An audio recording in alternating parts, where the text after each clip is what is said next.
నేను కూడా ప్రభు సన్నిధిని పంచుకోవడానికి ప్రభు నాకు ఇచ్చిన శ్రేష్టమైన సమయాన్ని బట్టి ప్రభువుకు నేను కృతజ్ఞతలు చెల్లిస్తున్నాను. ఈ పరిచర్యలోనికి నన్ను ఆహ్వానించినటువంటి స్థానిక దైవజనులు,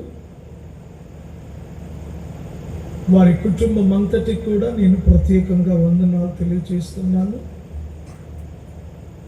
వేదిక మీదున్న సభలో ఉన్న దైవజనులు, దైవ సేవకురాళ్ళందరికీ కూడా నేను పేరు పేరున కృతజ్ఞతలు, వందనాలు తెలియజేస్తున్నాను.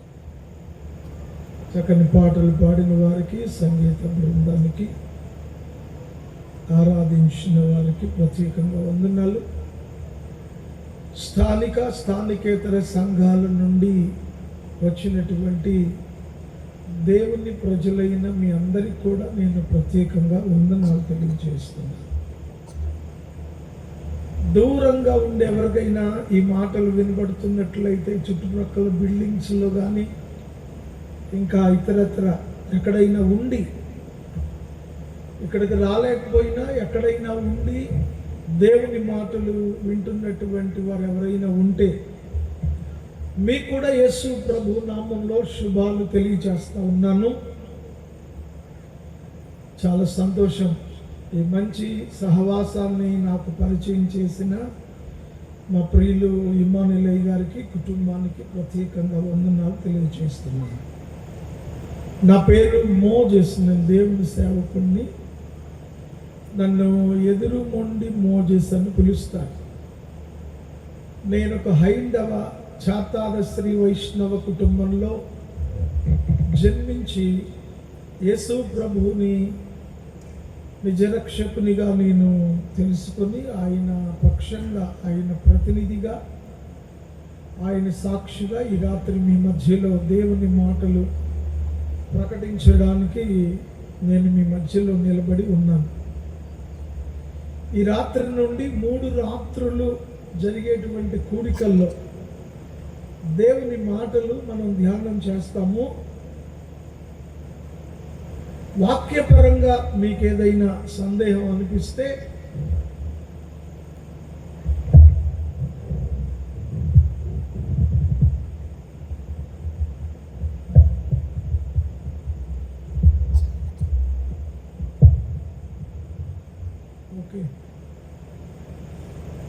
ఈ 3 రాత్రులు మీరు వినేటువంటి దేవుని వాక్యంలో మీకేదైనా సందేహంగా అనిపిస్తే, అభ్యంతరంగా అనిపిస్తే డైరెక్ట్గా వేదిక దగ్గరకు వచ్చి నన్ను అడిగి మీ సందేహ నివృత్తి చేసుకోవచ్చు.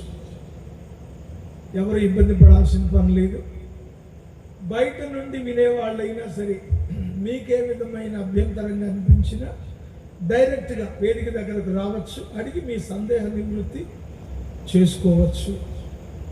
ఒకవేళ ఈ 3 రోజుల్లో అడగడానికి మీకు మనస్కరించకపోతే సభలు పెట్టిన పాస్టర్ గారిని చెప్పండి, నేను మళ్ళీ వచ్చేనా మీ డౌట్స్ క్లియర్ చేసి వెళతాను.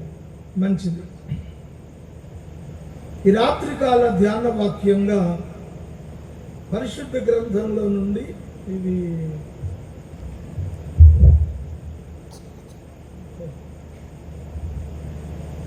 ఈ రాత్రికాల ధ్యాన వాక్యంగా పరిశుద్ధ గ్రంథంలో నుండి యోహాను సువార్త 6వ అధ్యాయంలో 66, 67, 68, 69 వచనాలు నేను చదువుతాను, వినండి. దయచేసి ఎవరు అటు ఇటు తిరగకుండా కూర్చునే ప్రయత్నం చేయండి. వాలంటీర్స్ అక్కడ ఎవరో చిన్నపాటి మీటింగ్ జరుగుతుంది ఆ టెంట్ దగ్గర, ఆ మీటింగ్ను కూడా ఈ మీటింగ్లో కలిపే ప్రయత్నం చేయండి. దేవుని వాక్యం చదువుతున్నాను, వినండి. అప్పటి నుండి ఆయన శిష్యులలో అనేకులు వెనుక తీసి మరి ఎన్నడూ ఆయనను వెంబడింపలేదు. కాబట్టి యేసు, మీరు కూడా వెళ్ళిపోవలనని ఉన్నారా అని 12 మందిని అడుగగా, సీమోను పేతురు, ప్రభువా, ఎవరి యొద్దకు వెళ్ళుదుము? నీవే నిత్య జీవపు మాటలు కలవాడవు, నీవే దేవుని పరిశుద్ధుడవని మేము విశ్వసించి ఎరిగి ఉన్నామని ఆయనతో చెప్పెను. ఈ మాటల కొరకు ప్రార్థన చేస్తాను. కళ్ళు మూసుకోండి. సకలాశీర్వాదములకు కారణభూతుడా, సర్వాధికారి, సర్వశక్తిమంతుడా, ఘనుడా, గొప్ప దేవా, నీ ఘననామాన్ని బట్టి మీకు వందనాలు, కృతజ్ఞతలు, స్తోత్రాలు చెల్లిస్తున్నాను. ఈ ప్రాంత ప్రజలు ప్రేమించి మీ దాసుల ద్వారా ఏర్పాటు చేసిన ఈ కూడికలను బట్టి మీకు వందనాలు. దైవజన కుటుంబం, సేవ సమస్తం దీవించండి. నిలబడిన నేను కేవలము నిష్ప్రయోజకుడను, వట్టివాడను. నన్ను మరుగుపరిచి మీరు మాట్లాడి మహిమ పొందండి. యేసు నామంలో ప్రార్థిస్తున్నాము తండ్రి, ఆమేన్. మంచిది. ఇంకెవరు అటు జరగకూడదు. వాక్యం వినాలి. వాక్యం మీద మనసు పెట్టాలి. వాక్యం మనం ఎంతగా వినడానికి ఇష్టపడతామో అంతగా వాక్యమై ఉన్న దేవుడు మన బ్రతుకులో గొప్ప కార్యాలు చేస్తాడు. ఏ మనిషి, ఏ బోధకుడు నీకేం చేయలేడు, కానీ యేసయ్య నీకు ఏదైనా చేయగలడు. సో మీరు వాక్యం వైపు మీ హృదయాలు త్రిప్పుకోండి. వాక్యం మీద మీ మనస్సు లగ్నం చేయండి. ప్రకటించే నన్ను గురించి కూడా మీరు ఆలోచించక్కర్లేదు. నేను కూడా మీలాంటి వాడిని, నిమిత్త మాత్రుని. మనందరిలో ఘనత పొందవలసినది, ఘనపరచబడవలసినది, మనల్ని ఘనపరిచేది దేవుని వాక్యమే. కాబట్టి వాక్యానికి మనం విలువనిచ్చే సమయం. మనం చదువుకున్న వాక్య భాగంలో ఒక ప్రశ్న, ఒక జవాబు రెండు ఉన్నాయి. ఒక ప్రశ్న, ఒక జవాబు. ప్రశ్న ఏమిటి? మీరు కూడా వెళ్ళిపోవాలని ఉన్నారా? క్వశ్చన్ మార్క్ ఉంది, మీరు చూసుకోండి. మీరు కూడా వెళ్ళిపోవాలని ఉన్నారా అనేది ప్రశ్న. దీనికి జవాబు, ప్రభువా, ఎవని యొద్దకు వెళ్ళుదుము? నీవే నిత్య జీవపు మాటలు గలవాడవు, నీవే దేవుని పరిశుద్ధుడవని మేము విశ్వసించి ఎరిగి ఉన్నామని పేతురు చెప్పాడు. ఇది జవాబు. ఒక ప్రశ్న, ఒక జవాబు. ఈ ప్రశ్న జవాబుల మధ్యలో ఉన్న దైవికమైన ఉద్దేశ్యం లేక దేవుని ఉద్దేశ్యం మనం గ్రహించాలి. ఈ రాత్రి నాకున్న సమయంలో నేను మీకు సంక్షిప్తంగా అర్థమయ్యేటట్లే చెప్తాను. నేను విషయాన్ని క్షుణ్ణంగా మీకు చెప్పే ప్రయత్నం చేస్తాను. ఎందుకంటే నేను బైబిల్ కాలేజీకి లెక్చరర్గా వెళతాను. బైబిల్ కాలేజీ మేము నడిపిస్తాము. మీలో ఎవరైనా మీ సంఘాల్లో యవనస్తులు బేసిక్ నాలెడ్జ్ నేర్చుకోవాలనుకుంటే మా దగ్గరకు రావచ్చు. ఎటువంటి ఫీజులు లేకుండా, ఒక్క రూపాయి కూడా మీ దగ్గర తీసుకోకుండా మంచిగా బైబిల్ తరగతులు నేర్పించి మళ్ళీ ఆ పిల్లల్ని మీకు అప్పగిస్తాం. అది ఆలోచన. మనం చదువుకున్న దేవుని వాక్యము యోహాను సువార్తలో ఉంది. బైబిల్ గ్రంథమైన పరిశుద్ధ గ్రంథంలో 2వ భాగము క్రొత్త నిబంధన. అందులో 4వ పుస్తకం యోహాను సువార్త. దానికి ముందు ఒక 3 సువార్తలు ఉన్నాయి. 4 సువార్తల విషయము ఒకటే ఉంటుంది. మీరు మత్తయి సువార్త నుండి యోహాను సువార్త వరకు చదివితే 4 సువార్తల్లో కూడా యేసు ప్రభు వారి యొక్క పుట్టుక, పరిచర్య, శ్రమలు, శిలువ మరణము, పునరుద్ధానం. కాకపోతే మత్తయి సువార్తలో ఎక్కువ అధ్యాయాలు, మార్కు సువార్తలో తక్కువ అధ్యాయాలు అలా ఉండొచ్చు. కానీ విషయం ఒకటే. విషయం ఒకటైనప్పుడు మరి 4 పుస్తకాలు ఎందుకు? ఒకటే పెడితే సరిపోద్ది. ఎక్కువ అధ్యాయాలున్న మత్తయి సువార్త పెట్టి మిగతా 3 తీస్తే పోతుంది కదా అనుకోవచ్చు.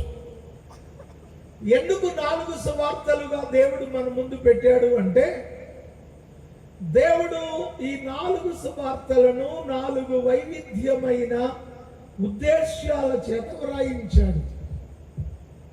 నెంబర్ 1 మత్తయి సువార్త. మత్తయి సువార్త యూదుల కొరకు వ్రాయించాడు. యూదులు అంటే మతస్థులు. ప్రపంచంలో ఉన్న ప్రాచీనమైన మతాలలో యూదా మతం ఒకటి. ఈ యూదా మతస్థుల కొరకు మత్తయి సువార్త వ్రాయబడింది. ఓ మతస్థులారా, మీ మతం మిమ్మల్ని రక్షించదు. మతానికి అతీతంగా వచ్చిన క్రీస్తే మిమ్మల్ని రక్షించేది. అది చెప్పేది మత్తయి సువార్త. ఏ మతమైనా, నీ మతం ఏదైనా నిన్ను రక్షించదు, నన్ను రక్షించదు. మరి నువ్వు మతంలోకి ఎందుకు వెళ్ళావు? మాకు ఇది మతం కాదు, నా లెక్కలో. నీ లెక్కలో మతమే, అది నేను కాదన్నా. ఎందుకంటే డిక్షనరీలో జీసస్ అనే వర్డ్ కు ఫుల్ ఫామ్ గా he is the founder of Christian religion అని రాశారు. కాబట్టి నేను దాన్ని మతం కాదు అంటే సమాజం ఒప్పుకోదు.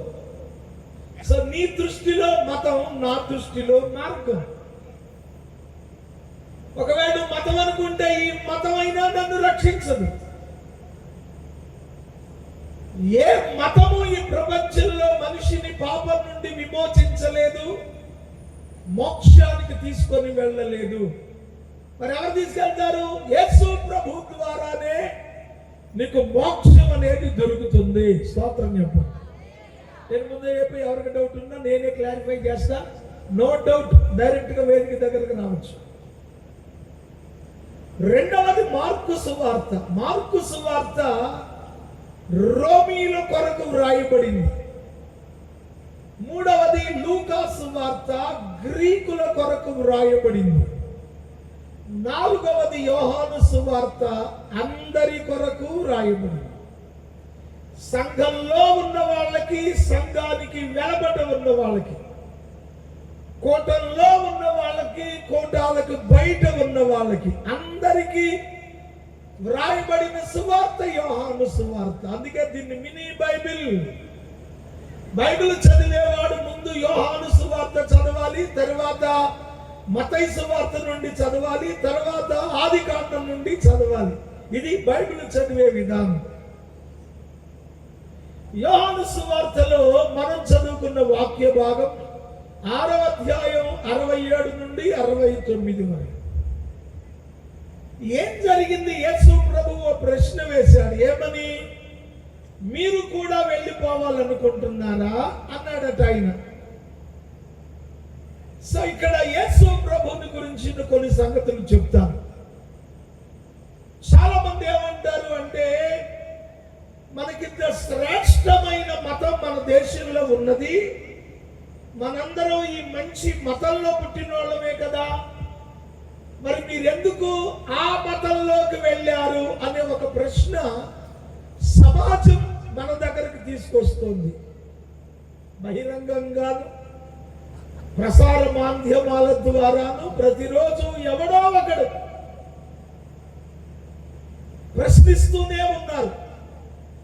నేను ప్రశ్నించడాన్ని తప్పు పట్టడం లేదు. వాక్ స్వాతంత్ర్యం, భావ స్వాతంత్ర్యం భారతీయులకు రాజ్యాంగం ఇచ్చింది కాబట్టి చెప్పచ్చు, అడగచ్చు, తప్పేంటి. సో నేను జవాబు చెప్పదలుచుకున్నా. మీకు యేసు ప్రభు అనగానే నెంబర్ 1 మనకు తెలియాల్సింది ఏంటంటే, దేవుడు ఈ లోకంలో సంచరించడానికి కోరుకున్న ఒక పాత్ర. ఎందుకు మాట చెప్పాను అంటే, పౌలు పత్రిక రాస్తూ అంటాడు, ఆయన శరీరధారిగా ఉన్న దినములలో అన్నాడు. ఏ దినాలు? శరీరధారిగా ఉన్న దినములు. ఎవరు ఆయన అంటే? ఎవరు? దేవుడు. దేవుడు శరీరధారిగా ఉన్న దినములు 33.5 సంవత్సరాలు. లోకం ప్రశ్న ఏంటి? దేవుడు అనేవాడు యుగ యుగాలు, తరతరాలు ఉండాలి. ఆ దేవుడేం దేవుడు రా బాబు, 33.5 సంవత్సరాలుగా చచ్చిపోయాడు కదా ఆ దేవుని నమ్ముకుంటారేంటి మీరు, శవాన్ని పూజిస్తారేంటి అని తెలివిగా వాళ్ళు మాట్లాడుతున్నారు. మాట్లాడివ్వండి. ఇక్కడ దేవుడికి 33.5 సంవత్సరాలని బసిమోహవాడికి ఎవడు చెప్పాడు నాకు తెలియదు. అసలు దేవుడికి వయసు ఉంటుందా? ఈ సంగతి వాళ్ళకి తెలియదు. దేవుడు అనేవానికి వయస్సు అనేది ఉండదు. ఆయనే అల్ఫా, ఆయనే ఒమేగా, ఆయనే ప్రారంభము, ఆయనే ముగింపు, ఆయనే ఆదియు, ఆయనే అంతము అని నా దేశంలో నా పితరులు నాకు చెప్పారు. మా పూర్వీకులు దేవాలయాల్లో అర్చకులుగాను, కొందరు పౌరోహిత్యం చేసేవారుగా ఉన్నారు. ఇప్పుడు ఉన్నారు, చేస్తున్నారు. అర్చకులు అంటేనేమో గుడి లోపల చేసేవాళ్ళు, పౌరోహిత్యం చేసేవాళ్ళు అంటే గుడి బయట చేసేవాళ్ళు. అర్చకులు వేరు, పౌరోహిత్యం చేసేవారు వేరు. 2 తెగలు ఉన్నాయి మా దగ్గర. అర్చకులు ఉన్నారు, పౌరోహిత్యం చేసేవారు కూడా ఉన్నారు. మా పూర్వీకులు ఏం చెప్పారు అంటే, దేవుడు అనేవాడు కొన్ని సంవత్సరాలకు పరిమితమైన వాడు కాదు. శీతాకాలానికి ఒకడు, వేసవకాలానికి ఒకడు, వర్షాకాలానికి ఒకడు, సంవత్సరానికి ఒకడు, 10 ఏళ్ళకి ఒకడు వచ్చేవాడు దేవుడు కాదు. దేవుడికి ఇన్ని సంవత్సరాలు అనేది లిమిట్ లేదు. ఎందుకో ఆయన కాలము పుట్టక మునిపే ఉండేవాడు. అందుకే నా పూర్వీకులు ఏం చెప్పారంటే, ఉత్పత్తించ వినాశంచ పోషించం అగతించ గతించం వ్యక్తి విద్యామ విద్యాంచనవాభ్యో భగవానితి. దేవుడు దేవుడు అంటే భూత భవిష్యత్తు వర్తమాన కాలాలలో ఉండేవాడు. ఇప్పుడు వాళ్ళు అడిగా ప్రశ్నకు అర్థం ఉంది. మరి 33.5 సంవత్సరాలు దేవుడేంటిరా అని. బైబిల్లో కొందరు ఏమన్నారంటే, యేసు ప్రభువుని పట్టుకొని నీకు 50 ఏళ్ళు అయినా లేవు, వీళ్ళొక్క 16.5 సంవత్సరాలు గ్రేస్ పీరియడ్ కలిపారు యేసయ్యకి, నీకు 50 ఏళ్ళు అయినా లేవు, నా పితరుడైన అబ్రాహామును చూసావా అన్నాడు. పిచ్చోళ్ళారా, నేను అబ్రాహాము కంటే ముందున్నానయో, బిఫోర్ అబ్రహాం అన్నాడు ఆయన. వీళ్ళకి అర్థం కాదు. ఇక్కడ మీకు కూడా అర్థం కావాలి. మరి దేవుడు 33.5 సంవత్సరాలు ఏంటండి? దేవుడికి 33.5 సంవత్సరాలు లేవు. మరి యేసు ప్రభు 33.5 సంవత్సరాలుగా అంటే, యేసు ప్రభు అంటే ఏంటో ముందు మీకు తెలియాలి. ఇది తెలియాలంటే దేవుడు అంటే ఏంటో తెలియాలి. దేవుడు అనగా మానవుని కంటికి కనబడని వాడు. దేవుడు నీ కంటికి కనబడేవాడు కాడు. దేవుడు చేత్తో పట్టుకున్నామంటే దొరికేవాడు కాడు. విశాఖపట్నంలో పెద్ద ఆయన సాక్ష్యం చెప్పాడు, బయటోడు కాదు, విశాఖపట్నం వాడే. నేను దేవుణ్ణి చూశాను, నేను భోజనం చేస్తా ఉండగా వచ్చి నా పక్కన కూర్చున్నాడు, నేను కూర ముద్దలు కూడా తినిపించాను అన్నాడు. ఇట్లాంటి పైచికాలు చెప్పే మాటలు నమ్మమాకండి. ఎందుకు? దేవుడు ఎవరికి కనబడడు. దేవుణ్ణి ఇంద్రియాగోచరుడు, పరమాత్ముడు అనగా ఇంద్రియాగోచరుడు. అందుకే సంస్కృతంలో దేవుణ్ణి ఓం ఆత్మరూపాయ నమః, దేవాను మా కంటికి కనబడవు, ఆత్మరూపంలో ఉన్నావు, నీకు నేను దండం పెడుతున్నాను. ఇది తెలుగు అర్థం. దేవుడు ఉన్నాడు. ప్రపంచంలో ఉన్న 800 కోట్ల మందికి ఒక్కడే దేవుడు. దేవతలు కొన్ని కోట్ల మంది ఉన్నారు, లేరని నేను చెప్పట్లేదు. చెబితే మీరు ఎవరైనా బాధపడచ్చు. ఆ పాస్టర్ గారు వాళ్ళ దేవుడి గురించి చెప్పుకుంటే బాగుండేది, మా దేవతలు లేరు అంటున్నాడు, మా మనోభావాలు దెబ్బతిని అనక్కర్లా. లేరని నేను అంటలేదు, లేరు అని నేను అంటలేదు. ఉన్నారు, దేవుడు ఉన్నాడు, దేవతలు ఉన్నారు, దయ్యాలు కూడా ఉన్నాయి. సో ఇప్పుడు దేవతలు దయ్యాల గురించి చెప్పే టైం కాదుగా, దేవుడి గురించే చెప్తున్నాం మీకు. ప్రపంచంలో 800 కోట్ల మంది, సుమారు 129 దేశాలలో ఉన్న మానవ జాతి అంతటికి ఒక్కడే దేవుడు.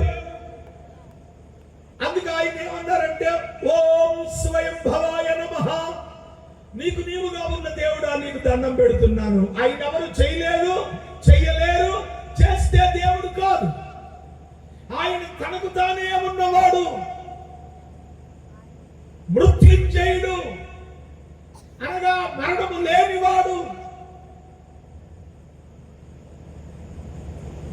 ఆ దేవుడు, ఆత్మస్వరూపి అయిన దేవుడు ఈ ప్రపంచాన్ని కలగజేసిన తరువాత సృజించబడిన మానవ సౌలభ్యం కొరకు అక్షర రూపిగా వచ్చాడు. అది కూడా నా పూర్వీకులే చెప్పారు. ఏతద్వేవాక్షరం బ్రహ్మం, ఏతద్వేవాక్షరం పరం, ఏతద్వేవాక్షరం జ్ఞాతి, యో యదేచ్ఛతే తస్యాత్ అన్నారు. దేవుడు, ఆత్మ అయిన దేవుడు అక్షర స్వరూపిగా వస్తాడు. ఆ అక్షరమే మోక్షము, జ్ఞానము అయి ఉంటుంది. అట్టి అక్షరమైన దేవుణ్ణి మీరు ఆరాధించండి అన్నారు నా పితరులు. ఈ అక్షరమైన దేవుడే సర్వ మానవ పాప ప్రక్షాళన కొరకై, సర్వ మానవ జాతి విమోచన కొరకై ఒక శరీరంలోనికి వచ్చాడు. లిఖ్వా గోప్తారాం మహత్వౌదధిని కుర్యంతి హవ్యాయానా పర్వతాసీన్. ఆ ఆత్మయై అక్షరమైన దేవుడే కన్య గర్భాన పుట్టి పశువుల శాలలో పరుండ పెట్టబడతాడు. ఈ ప్రపంచంలో కన్య గర్భాన పుట్టిన వాడు, పశువుల శాలలో పరుండ పెట్టబడిన వాడే ఆ సృష్టికర్త అయితే ఆ రూపం యేసు క్రీస్తే. హల్లెలూయా. ఇక్కడ అసలు సంగతి మనకు తెలియదు. దేవుడు ఆత్మయై అక్షరమై ఉన్నాడు. ఈ ఆత్మయైన దేవుడు ఒక శరీరాన్ని సాధనంగా ఎన్నుకొని ఆ శరీరంలోనికి వచ్చాడు. ఏ శరీరంలోనికి దేవుని ఆత్మ వచ్చిందో ఆ శరీరానికి పెట్టబడిన పేరు యేసుక్రీస్తు. అనగా దేవుడు శరీరంలోనికి వచ్చి భూమి మీద సంచరించిన దినములు 33.5 సంవత్సరాలు. ఆయన శరీరంలోనికి రావడమే కాదు, చెట్టులోకి వచ్చాడు, పాములోకి వచ్చాడు, నీళ్లలోకి వచ్చాడు, రాయిలోకి వచ్చాడు, చాలా చోట్లకు వచ్చాడు దేవుడు. ఎక్కడ 2-3 నా నామమును చేరి ప్రార్థిస్తే వారి మధ్యకి వస్తున్నాడు ఆయన. సో ఇక్కడ యేసు క్రీస్తు అంటే దేవుడు కాదు, దేవుని ఆత్మ నివసించడానికి ఏర్పరుచుకున్న ఒక పాత్ర మాత్రమే. స్తోత్రం చెప్పండి. మరి దేవుడు ఆత్మ, దేవుడు ఆత్మ ఎప్పుడు ఆత్మ. సో దేవునికి రక్తమాంసాలు అనేవి ఉండవు. కాబట్టి యేసు ప్రభు దేవుడైతే 33.5 సంవత్సరాలు చచ్చిపోయినోడు ఏం దేవుడు అనకూడదు. ఆయన శరీరంలోనికి వచ్చి సంచరించిన దినములు 33.5 సంవత్సరాలు. 12 మందిని శిష్యులుగా యేసయ్య ఏర్పాటు చేసుకొని యూదయ, సమరయ, గలిలయ, దెకపొలి, తూరు, సీదోను, కపెర్నహూము ఇలాగా ఆ గలిలయ సముద్ర పరివాహక ప్రాంతాలన్నీ 12 మందిని వెంటేసుకొని వెళ్ళి దేవుని రాజ్య వార్తను ప్రకటించాడు యేసయ్య. ఆ సమయంలో దెయ్యాలు పట్టిన వాళ్ళు వస్తే వాళ్ళకి దెయ్యాల నుంచి విముక్తి కలిగించాడు. రోగాల చేత పీడించబడేవారు వస్తే వాళ్ళ రోగాలను బాగు చేశాడు. కుంటివాడు నడిచారు, గుడ్డివాళ్ళు చూశారు, అనేక రోగస్తులు బాగుపడిపోయారు. చివరికి చనిపోయినటువంటి లాజరు, చనిపోయినటువంటి యాయీరు కుమార్తె, చనిపోయిన వెధవరాలి కుమారుడు సహితము తిరిగి బ్రతికించబడ్డారు. స్తోత్రం చెప్పండి. హల్లెలూయా. దేవుడు ఒక శరీరంలోనికి వచ్చి చేసిన అద్భుత, ఆశ్చర్య, మహాకార్యాలు ఇవన్నీ కూడా. ఈ క్రమంలో యేసయ్య ఎక్కడ సువార్త ప్రకటించడానికి వెళితే అక్కడికి ప్రజలు తండోపతండాలుగా వచ్చేవారు. వందల కొలది వేల కొలది ప్రజలు వచ్చేవారు. ఆయన చెప్పిన సువార్త విని మరలా వెళ్ళిపోయేవాళ్ళు. మరలా ఎక్కడ యేసు ప్రభు వస్తాడు అంటే అక్కడికి వెళ్ళేవాళ్ళు.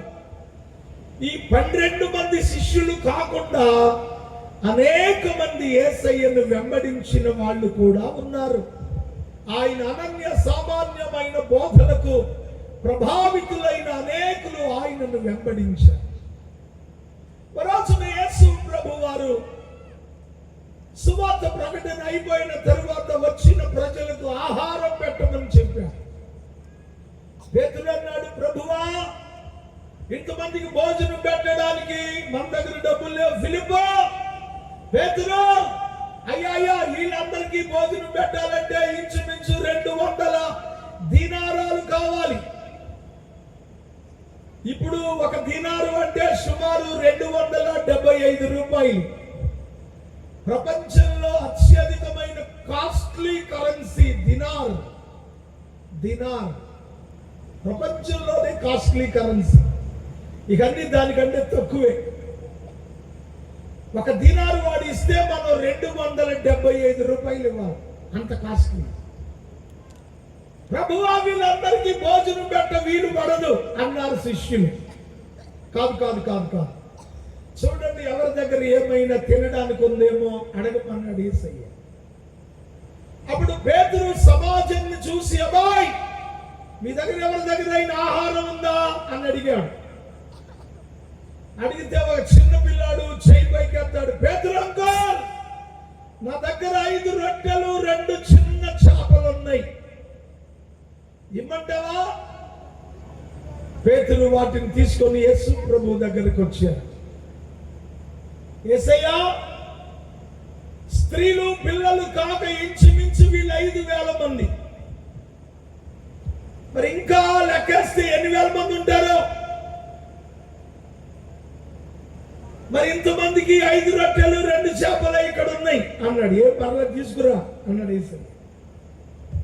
ఆ రొట్టెలు చేత పట్టుకొని కృతజ్ఞతాస్తుతులు చెల్లించడం ప్రారంభించాడు యేసయ్య.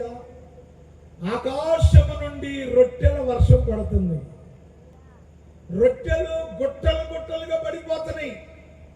అబ్బాయి, అందరూ వరుసన కూర్చోండి, మీకు మేము రొట్టెలు చేపలు పెడతామని 12 మంది శిష్యులు వాళ్ళందరికీ వడ్డిస్తూ ఉంటే వాళ్ళు తిని తృప్తి పొందారట.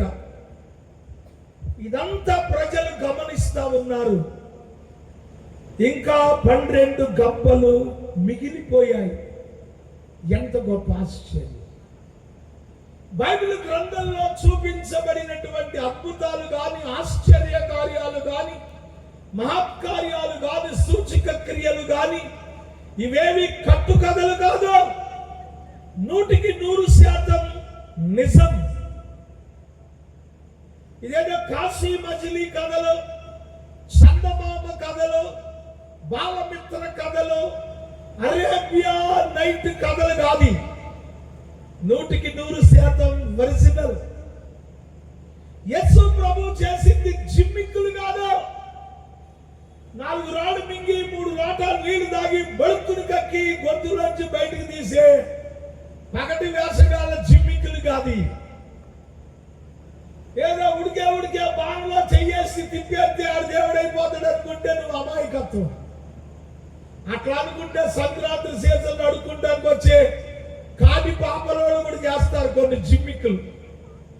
వాళ్ళు అడిగిన డబ్బులు ఇవ్వకపోతే పిల్లల్ని భయపెట్టడానికి రూపాయి పిల్లల చేతిలో పెట్టుకొని ఆల్రసూలల్లా కబాబసూలల్లా భద్రగా దర్వాజు ఖోలో అనగానే ఆ రూపాయి పిల్ల కప్పైపోద్ది. కాటి పాపలోడి దగ్గర కూడా ఉంటుంది జిమ్మిక్కులు. కనికట్టు విద్య. యేసు ప్రభు చేసింది ఇవి కాదు, అద్భుతాలు. ప్రపంచము ఉన్నంత కాలము చెప్పుకోదగిన అద్భుతాలు ఇవి. స్తోత్రం చెప్పు. హల్లెలూయా. ప్రపంచ దేశాలన్నీ చెప్పుకోదగిన అద్భుతాలు ఇవి. ఇదంతా ప్రజలు గమనిస్తా ఉన్నారు. ఆ బృందం ఒక ఆలోచన చేశారు. ఏమిటి ఆలోచన అంటే, ఒరేయ్, ఇంతవరకు యేసు ప్రభు మనతో ఉంటే రోగాల భయం లేదనుకున్నాం. ఎందుకు? ఏ రోగమైనా యేసయ్య తాకగానే పోద్ది. ఏ దెయ్యమైనా ఆయన్ని చూడగానే విలవిలలాడి వెళ్ళిపోద్ది. ఇప్పుడు మనోళ్ళు చాలా మంది స్టేజీల మీద జిమ్మిక్కులు చేస్తా ఉంటారు దెయ్యాలతో. ఈ దెయ్య మొహం వాళ్ళకి సిగ్గుండదు. యేసు ప్రభు జిమ్మిక్కులు చేయలేదు. ఆయనలో ఉన్న దైవికమైన శక్తికి దెయ్యాలు భయపడి పేరు చెప్పి విలవిలలాడించి పారిపోయి వీళ్ళు స్టేజ్ మీద డ్రామాలు వేస్తా ఉంటారు. అసలు ఒక విషయం చెప్పినా, ఎవడు దెయ్యాన్ని పోగొట్టలేడు. దెయ్యం యేసు నామానికి అదే పారిపోతుంది. స్తోత్రం. ఇక మిగతా అన్ని జిమ్మిక్కులే. కాబట్టి మీకు ఎప్పుడైనా దెయ్యాల భయం వస్తే వాళ్ళకి దెయ్యాలు పోగొట్టే వరం ఉంది టీవీలో చూసాను, అక్కడ పరిగెత్తమాకండి. మీ చర్చిలో మీ పాస్టర్ గారు ప్రార్థన చేస్తూ ఉండగానే మీలో ఉన్న దెయ్యం ఖచ్చితంగా పారిపోతుంది. కారణం ఏంటంటే యేసు నామం ఉపయోగిస్తే చాలు ఎటువంటి దెయ్యమైన పారిపోతుంది. ప్రియమైన దేవుని బిడ్డలారా, వీళ్ళు ఆలోచన చేస్తారు, యేసు ప్రభు మనతో ఉంటే దెయ్యాల భయం లేదు, ఆయన దగ్గరికి వెళ్తే దెయ్యం పారిపోద్ది. యేసు ప్రభు మనతో ఉంటే రోగాల భయం లేదు, ఎటువంటి రోగమైనా యేసు ప్రభు బాగు చేస్తాడు. ఇంకా ఆశీర్వాదం భయం, ఆశీర్వాదాన్ని గురించి కూడా మనం ఆలోచించక్కర్లేదు. మనకు తినడానికి లేదనుకో, ఒక రొట్టె చాలు. ఒక రొట్టె తీసుకెళ్ళి యేసయ్యా మా ఇంట్లో 70 మంది ఉన్నాం, ఒక రొట్టె ఉందని ఆయనకి ఇస్తే, అలా పట్టుకుని కృతజ్ఞత చెల్లిస్తే 70 మంది 70 రోజులకు సరిపోయిన రొట్టె ముక్కలు పడతాయి. అక్కడ వీళ్ళు ఏం చేశారంటే, యేసు ప్రభు మనతో ఉంటే మన అవసరాలన్నీ తీరిపోతాయి. వీళ్ళకి ఆలోచన వచ్చింది. కానీ యేసు ప్రభు ఎక్కడా ఒక చోట ఉండట్లేదే. ఇవాళ మామిడి పాలెంలో, రేపు కొత్త వలసలో, తర్వాత తాళ్ల వలసలో, తర్వాత తగరపు వలసలో రోజుకో ఊరు వెళ్ళిపోతున్నాడు. ఈయన వెనకాల తిరగడం వీళ్ళకి వచ్చి ఇబ్బందిగా అనిపిస్తా ఉంది. అందుకని వీళ్ళు ఒక ఆలోచన చేశారు. అదేంటంటే, యేసు ప్రభువుని మనము రాజుగా చేద్దాం. యేసు ప్రభువుని రాజుగా చేస్తే ఇక ఎటు కన్నుడు కూర్చుంటాడు. ఇక యేసు ప్రభువుని రాజును చేసి ఒక కుర్చీ వేసి అందులో కూర్చోబెడదాం. ఇక ఎక్కడికి పోడు, ఆయన్ని కూర్చోబెట్టి మన అవసరాలన్నీ తీర్చుకుందాం. చూసారా ఎంత తెలివిగలలో. మీరేమనుకోనంటే ఆలోచించండి, ఒక మాట చెప్తాను. ఈరోజు యేసు ప్రభువుని నువ్వు ఏ ఉద్దేశ్యంతో వెంబడిస్తున్నావు? నీ అవసరాలు తీర్చాలి అని వెంబడిస్తున్నావా? పిల్లలు లేని వాళ్ళకి పిల్లలు పుడతారు అని నమ్ముతున్నావా? వ్యాపారం వృద్ధి చెందుతుంది అని నమ్ముతున్నావా? రోగాలు పోగొడతాడు అని నమ్ముతున్నావా? అవునండి అందుకే నమ్ముతున్నాను అని అంటే నువ్వు అర్జెంటుగా తిరిగి వెనక్కి వెళ్ళిపోవచ్చు. ఏంటి సార్, ఈ కార్యాలు యేసు ప్రభు దగ్గరే కాదు, లోకంలో కూడా జరుగుతాయి. ట్రై టు అండర్స్టాండ్ మీ. యేసు ప్రభు మనం ఏమి గ్రహించాలని ఆలోచన కలిగి ఉన్నాడో మనకు తెలియాలి. ఒకవేళ ఇప్పుడు నేను యేసు ప్రభుని ఎందుకు నమ్ముకున్నా పాస్టర్ గారు అంటే, నా పెళ్ళై 40 ఏళ్ళు అయింది, పిల్లలు లేరండి, యేసు ప్రభుని నమ్ముకుంటే కొడుకు పుట్టాడు, యోసేపు అని పేరు పెట్టుకున్నాను, అందుకే నమ్ముకున్నాను అని నేనంటే కొంచెం బయట వింటున్నారు, అక్కడక్కడ వింటున్నారు. వాళ్ళలో ఎవరో ఒకరు వచ్చి, పంతులు గారు మైక్ నాకు ఇవ్వాలి అంటే ఈ మైక్ ఇచ్చాననుకో, మాకు కూడా పెళ్ళై 50 ఏళ్ళు అయింది, పిల్లలు లేరు, తిరుపతమ్మ తల్లికి మొక్కుకుంటే కూతురు పుట్టింది, తిరుపతమ్మని పేరు పెట్టాను మా అమ్మాయికి అంటాడు. నేను కాదంటానా? అర్థమైందా? అర్థమవుతుందా? రైట్. కాదంటావా?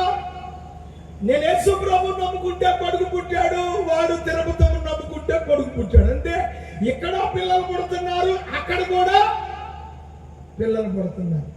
యేసు ప్రభువుని నమ్ముకుంటే నా జబ్బు తగ్గిపోయిందని నేను అన్నాను అనుకో, ఇంకొకటి వచ్చి ఎంకన్నకు ముడిపేశాను, నా జబ్బు తగ్గింది అంటాడు. కాదంటావా?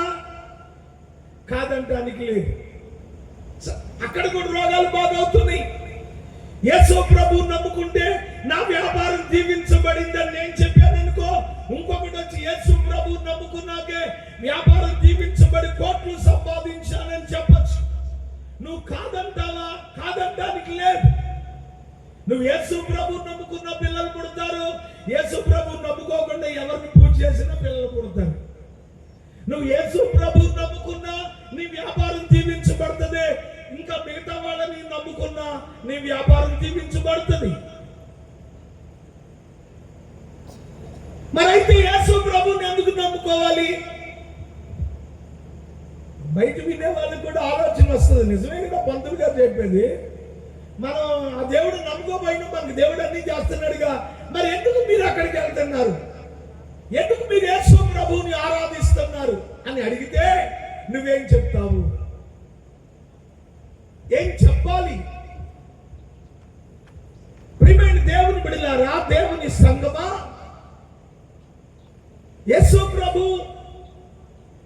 యేసు ప్రభువుని మనం ఎందుకు వెంబడించాలి అనే ప్రశ్నకు నీ దగ్గర సరి అయిన జవాబు లేకపోతే ఏదో ఒక రోజున నువ్వు చిక్కుల్లో పడతావు.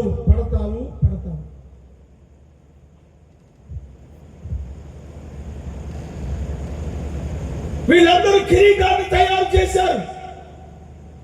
ఇన్ని వేల మందిలో యేసయ్య తల మీద కిరీటం పెట్టి ఇశ్రాయేలు ప్రజలకు ఈయన రాజు అని జై జై ధ్వానాలు చేస్తే ఈయన రాజు అయిపోతాడు, ఈయన కుర్చీలో కూర్చోబెట్టి మన అవసరాలన్నీ తీర్చుకోవచ్చు అనుకున్నారు. వీళ్ళు కిరీటాన్ని తయారు చేశారు. గబగబా యేసయ్య దగ్గరకు వచ్చారు. యేసయ్యకు వీళ్ళ ఆలోచన ముందే తెలిసిపోయిందంట. ఆలోచన మనకు పుట్టక మునిపే ఆయనకు తెలుసు. నన్ను యేసు ప్రభు ముందు నుంచోబెడితే నా బయోడేటా పోసగుచ్చినట్టు చెప్తాడు. ఎందుకు? నా బతుకంతా తెలిసిన వాడు ఆయన ఒక్కడికే తెలుసు. యేసయ్యకి వీళ్ళ ఆలోచన అర్థమై అక్కడి నుంచి వెళ్ళిపోయాడు. అబ్బాయి, ఇక్కడ యేసు ప్రభు ఉండాలిగా, ఇప్పుడు దాకా ఇక్కడే ఉన్నాడండి, ఇప్పుడే ఇలాగ వెళ్ళాడు. ఎటు వెళ్ళాడు? కిందకి వెళ్ళాడు. మళ్ళీ పరిగెట్టారు. కొంత దూరం వెళ్ళాక అక్కడ అడిగారు, అబ్బాయి యేసు ప్రభు ఇటు వచ్చాడా? ఇప్పుడే సముద్రం వంటికి వెళ్ళాడు. మళ్ళీ సముద్రం వంటికి వెళ్ళారు. అబ్బాయి యేసు ప్రభు వచ్చాడా? ఇప్పుడే దోణి వేసుకొని ఆ పక్కకి వెళ్ళాడు. మళ్ళీ అక్కడికి వెళ్ళారు. అక్కడ యేసయ్య ప్రజలకు సువార్త చెప్తున్నాడు. బాలకుడా, ఏ మనిషివయ్యా నువ్వు? మా ప్లాన్ అంతా పాడు చేసావు. నీ ప్లాన్ నేను పాడు చేశానా? ఏం నాయనలారా, ఏమంటున్నారు మీరు? మేము నీ ఫ్యాన్స్. నువ్వెక్కడ ప్రసంగం చేయడానికి వస్తే అక్కడికల్లా వస్తున్నాం. మేము నిన్ను ఫాలో అవుతున్నాం. అవునా? చాలా సంతోషం. ఈ రోజు ఇన్ని వేల మందిలో నువ్వు చేసిన ఆ రొట్టెలు చేపలు పంచిన అద్భుతం చూసి నిన్ను రాజును చేద్దాం అనుకున్నాం. ఇదిగో కిరీటం కూడా తయారు చేశాం. అన్ని వేల మందిలో ఎత్తైన కొండ మీద నిన్ను కూర్చోబెట్టి నీ నెత్తి మీద కిరీటం పెట్టి యేసు రాజుకు జై అందామనుకున్నాం. మా ప్లాన్ అంతా పాడు చేసావు. కిరీటం పట్టుకు తిరిగి ఇక్కడికి వచ్చావు. ఏ మనిషివయ్యా? నాయనలారా, మీరు నన్ను రాజును చేద్దాం అనుకున్నారా? కిరీటం కూడా తయారు చేశారా? నన్ను గొప్ప చేయాలని మీరు నన్ను వెంబడిస్తున్నారా? అవును యేసయ్య, అవును అన్నాను. యేసయ్య అన్నాడు, కాదు నాయనా, నువ్వు చెప్పే మాట నిజం కాదు, మీరు మాట్లాడేది నిజం కాదు. మీరు నన్ను ఎందుకు వెంబడిస్తున్నారో నాకు తెలియదు అనుకుంటున్నారా? మేమెందుకు వెంబడిస్తున్నామో ఇంత వివరంగా చెప్పాక నాకు తెలియదు అంటావేంటి? ఏంటి తెలిసింది? నాకు తెలిసింది ఏంటి అంటే, మీరు రొట్టె ముక్కల కోసమే నన్ను వెంబడిస్తున్నారు. యేసయ్య కుండ బద్దలు కొట్టినట్టు వాళ్ళ ముఖం మీద చెప్పేశాడు. వాళ్ళ మనసులో ఏముందో యేసయ్య బయట పెట్టాడు.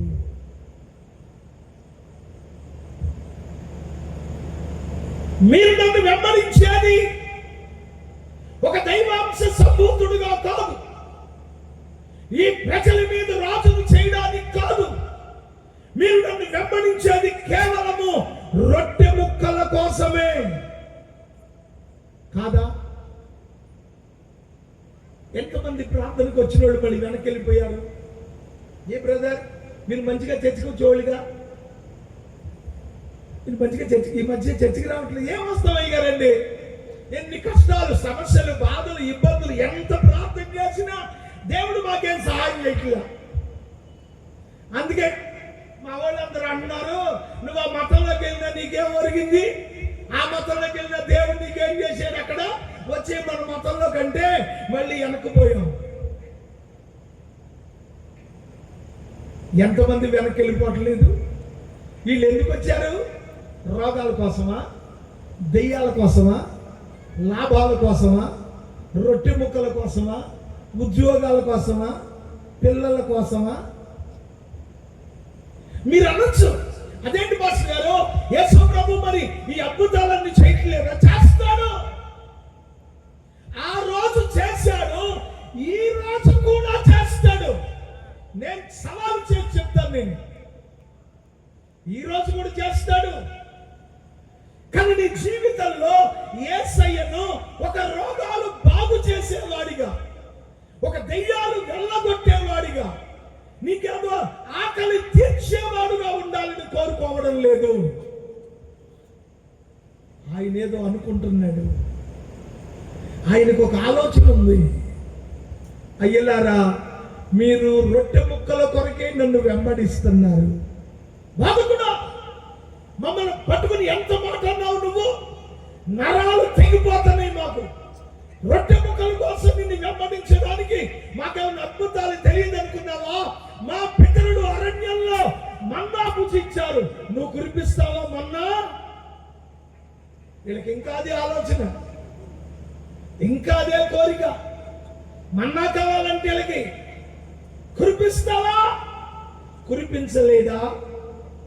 యేసయ్య ఒకవేళ వాళ్ళు అడిగినప్పుడు ఆకాశం నుండి మన్నా కురవాలి అంటే కురవదా? సముద్రం నిమ్మలించినప్పుడు, తుఫాను ఆగిపోయినప్పుడు, సూర్య చంద్రుడు నిలిచిపోయినప్పుడు, ఎర్ర సముద్రం బయలైనప్పుడు, ఆఫ్టర్ ఆల్ మన్నా కురవడం ఎంత? కురవదా? వాళ్ళు అడిగారు, మన్నా కురిపిస్తావా? మరి పిచ్చోళ్ళరా, మన్నా మన్నా మన్నా అంటారేంటి? ఆ మన్నా తినిన వాళ్ళందరూ అరణ్యంలో చావలేదా? ట్రై టు అండర్స్టాండ్ మీ. నీకు ఆశీర్వాదం కావాలా? ఇస్తాడు దేవుడు.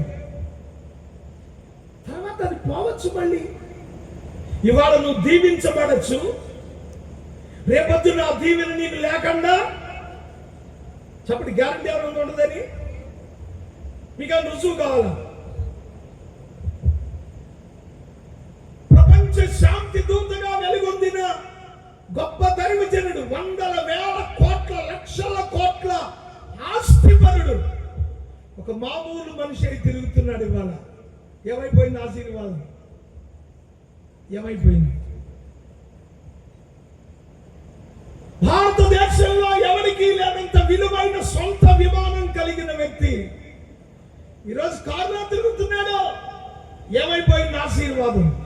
డబ్బు ఇవాళ రావచ్చు, రేపు పోవచ్చు, శాశ్వతం కాదు. రోగం ఇవాళ తగ్గచ్చు, రేపు మళ్ళీ మీ శరీరానికి రోగం. మీరేమనుకోమాకండి, ఎందుకంటే కొంతమందికి ఫ్యాన్స్ ఉంటారు, వాళ్ళు బాధపడకుండా ఉండాలని చెబుతున్నారు. కొంతమంది పాస్టర్ గారులు స్వస్థతా వరం కలిగిన దైవజనుడు అని మెల్ల బోర్డు వేసుకుని తిరుగుతారు. మీరు గమనించండి, స్వస్థతా వరం అని బోర్డు వేసుకున్న వాళ్ళందరూ రోగం వచ్చే చచ్చారు. పేర్లు, అడ్రస్లతో, ఫోన్ నెంబర్తో సహా చెబుతా కావాలండి. సచ్చినా అటు ఉంచండి. ఇప్పుడు మీకు మీడియాలో కనబడే స్వస్థత వరాలు కలిగిన వాళ్ళందరూ రోగాలతో తీసుకువస్తున్నారు. వీళ్ళందరూ మందులు వాడుతూనే ఉన్నారు. What happen? రోగం తగ్గచ్చు, రోగం మళ్ళీ రావచ్చు. నీకు ఎటువంటి రోగమైనా యేసయ్య బాగు చేస్తాడు. మళ్ళీ రోగం రాదనే గ్యారంటీ లేదు ఈ శరీరాన్ని. ఇదే ఇమ్మానుయేలయ్య గారు సభ జరుగుతున్నప్పుడు విజయ మాధవి అనే అమ్మాయి, ఆ అమ్మాయి పేరు విజయ మాధవి, విజయనగరం నుంచి వచ్చారు వాళ్ళు. ఆ అమ్మాయి వైజాగ్ 7 హిల్స్ హాస్పిటల్లో ఉంది. స్కెలిటిన్ ఎముకల గూడు లాగా ఉంది. అలా ఆయన రోజు మీటింగ్కి వచ్చాడు. ఇమ్మానుయేలయ్య గారు పెట్టిన మామిడిపల్లిలో మీటింగ్కి, మామిడిపల్లి. రాత్రి వాక్యం విన్న తర్వాత పాస్టర్ గారిని అడిగాడట, ఈ అయ్యగారు చెప్పిన వాక్యం నాకు బాగా అర్థమైంది. ఈ దైవజనుడు నా భార్య మీద చేతులు ఉంచాలని కోరుకుంటున్నాను, అయ్యగారు వస్తాడా అని అడిగాడట. అయ్యగారు మొహమాటములు ఇమ్మానుయేలయ్య గారికి, పద వెళ్దాం, మనందరం వీళ్ళు అడుగుదాం బా, తీసుకొచ్చాడు. అయ్యా ఈవిడ చావు బతుకుల్లో వెంటిలేషన్ మీద ఐసీయూలో 7 హిల్స్ హాస్పిటల్లో ఉంది. డాక్టర్స్ చచ్చిపోతున్నారు. పాపం రైల్వే జాబ్ చేస్తాడు ఆయన, గవర్నమెంట్ డబ్బు ఖర్చు పెట్టింది కదా హాస్పిటల్లో పెట్టింది. మరి బతకటం అనేది కష్టమే, కానీ ఆయనకి మీరు వచ్చి ఆవిడ మీద చేతులు పెట్టాలనే కోరిక ఉంది. ఏ బాబు అన్నా, అయ్యా నువ్వు ప్రార్థన చేస్తే మా ఆవిడ బ్రతుకుతుందా చచ్చిపోతుందా, ఏదైనా పర్లా, బతికినా పర్లా చచ్చిపోయినా పర్వాలా, నా కోరిక నీ చేతులు నా భార్య తల మీద అలా పెట్టండి అయ్యా. వెళ్దాం. పొద్దున్నే ఇమ్మానుయేలయ్య గారు, నేను, ఆయన కారు వేసుకుని 7 హిల్స్ హాస్పిటల్కి వెళ్ళాం. ఐసీయూలో ఉంది. అమ్మాయి పేరు విజయ మాధవి. ఎముకల గూడు లాగా ఉంది. వెంటిలేషన్ మీద డొక్కలు ఆడుతున్నాయి. మీకు తెలియదే ఉంది ఆసుపత్రిలో ఏం జరుగుతుందో, ఆ పరిస్థితిలో ఉంది. మేము వెళితే మమ్మల్ని చూసి డాక్టర్లు పిచ్చోళ్ళ కింద లెక్క కట్టారు. పోయి శవం లాగుంది, తీసుకుపోరా బాబట్టే, తీసుకోకపోతే వీళ్ళందరూ తీసుకొస్తాం ఏంటని ఆ ముఖం మీద ఉన్న క్లాత్ తీసి ఆ మాధవి తల మీద చేతులు పెట్టి నేను అయ్యగారు చిన్న ప్రార్థన చేసి వచ్చేసాం. దేవుని మహాకృప ఏంటంటే ఆ రోజే కళ్ళు తెరిచింది, కోమాలోంచి బయటకు వచ్చింది. ఆ 2వ రోజు ఇడ్లీ తింది, 3వ రోజు డిశ్చార్జ్ అయింది. ఈ రోజు వరకు బతికే ఉంది, నాకంటే లావుగా ఉంది. ఇవాళ కూడా బతికే, జరిగి కనీసం 15 ఏళ్ళు అయిపోయిందేమో, ఇంకా బతికే ఉంది. నేను ఎందుకు చెప్తున్నానంటే యేసయ్య ఆ రోజున అద్భుతాలు కాదు, ఈ రోజును కూడా అద్భుతం చేయగలడు. కానీ నీకు మళ్ళీ రోగం వచ్చే అవకాశం ఉన్నది. రోగం తగ్గచ్చు, రోగం రావచ్చు, ఆస్తి రావచ్చు, ఆస్తి పోవచ్చు, పిల్లలు పుట్టచ్చు, పుట్టినోళ్ళు చావచ్చు.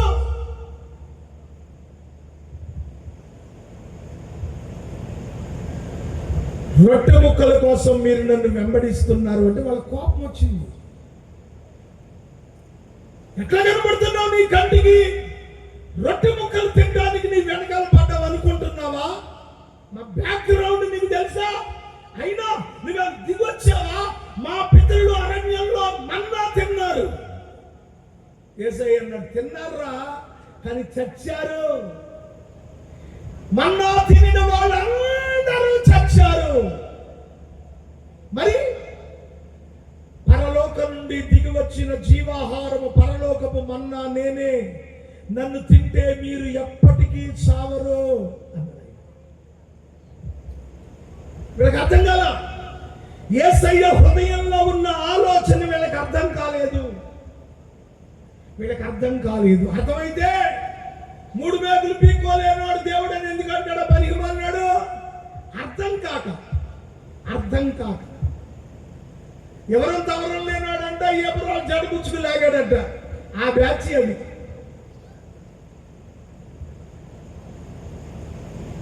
ప్రియమైన దేవుని బిడ్డలారా, దేవుని సంఘమా, యేసయ్య హృదయంలో ఉన్న ఆలోచన వీళ్ళకి అర్థం కావట్లేదు. వాళ్ళ సంగతి వదిలేయ్, నీకు అర్థమైందా? నీకు అర్థమవుతుందా అసలు యేసయ్య ఏం చెప్పదలుచుకున్నాడో? ఈ లోక సంబంధమైన ఆశీర్వాదాల కొరకైతే నేనే కాదు, లోకంలో ఉన్న చాలా మంది చేస్తున్నారు. వాళ్ళందరినీ వదిలిపెట్టి యేసయ్య దగ్గరికే ఎందుకు రావాలి అంటే, వాళ్ళందరూ ఇవ్వలేని నిత్య జీవం యేసయ్య మాత్రమే ఇస్తాడు. ఇది ఎక్కడా దొరకదు, మీకు ఎక్కడా దొరకదు. ఒక మనిషి తన పాపం నుండి విమోచింపబడడానికి పాప ప్రక్షాళన కావాలి. అది యేసు క్రీస్తులోనే సాధ్యం. ప్రపంచంలో నువ్వు ఎక్కడికి వెళ్ళు, ఎవరిని నమ్ముకో, నువ్వు నిత్యరాజ్యానికి వెళ్ళలేవు. అది యేసయ్య చెప్పాలనుకుంది. ఎందుకు నేను ఒక వైష్ణవ సాంప్రదాయంలో నుండి యేసు క్రీస్తుకు, ఆయన మార్గంలోనికి ఎందుకు వచ్చాను అంటే, నా భక్తి నాకు ఇవ్వలేని మోక్షం, నా పితృ పారంపర్యాచార సంబంధంగా వచ్చినటువంటి భక్తి ఏదైతే ఉన్నదో అది నాకు పిల్లల్ని ఇచ్చింది, ఆరోగ్యాన్ని ఇచ్చింది, ఆస్తిని ఇచ్చింది, కానీ రక్షణ ఇవ్వలేదు, పాపము నుండి విమోచించలేదు, పాప క్షమాపణ కలిగించలేదు. అందుకే నేను యేసును నమ్మి ఆ మార్గాన్ని మీకు పరిచయం చేస్తున్నాను. ఇలా అయ్యలారా, మన్నా తినిన వాళ్ళందరూ చచ్చిపోయారు.